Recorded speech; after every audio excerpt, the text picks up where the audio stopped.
शान्ताकारं भुजगशयनं पद्मनाभं सुरेशं विश्वाधारं गगनसदृशं मेघवर्णं शुभांगं लक्ष्मीकान्तं कमलनयनं योगिभिर्ध्यानगम्यं वन्दे विष्णुं भवभयहरं सर्वलोकैकनाथम्।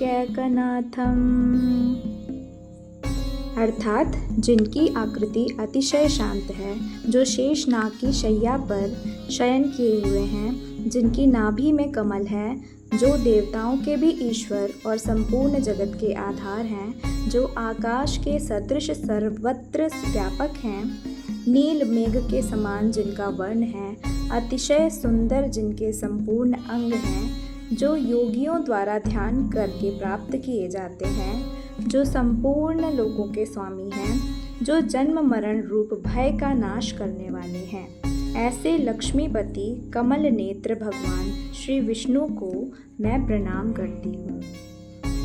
Hello friends, welcome back to my channel that is Abhishi and family blog.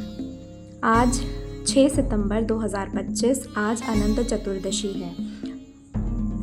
बच्चों के स्कूल में छुट्टियां हैं। आज अनंत चतुर्दशी की छुट्टी है।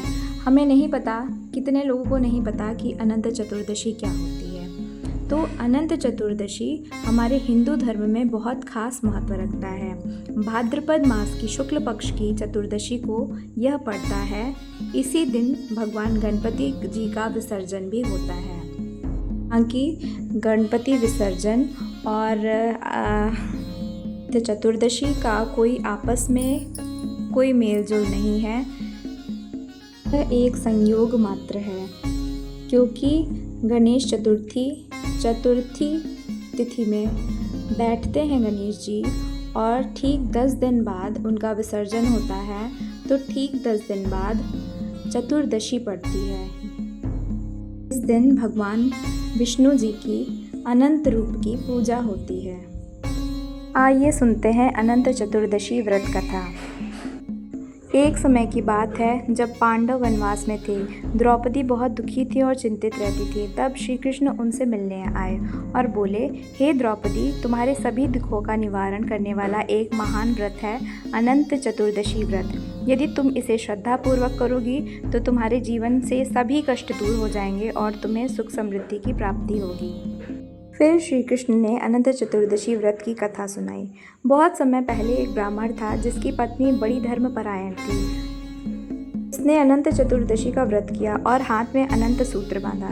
इसके प्रभाव से उसके घर में सुख समृद्धि आने लगी, लेकिन उसका पति उस धागे को केवल साधारण डोरी समझकर तोड़ देता था। इसके परिणाम स्वरूप वे लोग फिर से दरिद्र और दुखी हो जाते। बाद में ब्राह्मण को अपनी गलती का एहसास होता है और वह पुनः अनंत चतुर्दशी व्रत करता है। इससे उसके सारे दुख दूर हो जाते हैं और फिर से समृद्ध हो जाता है।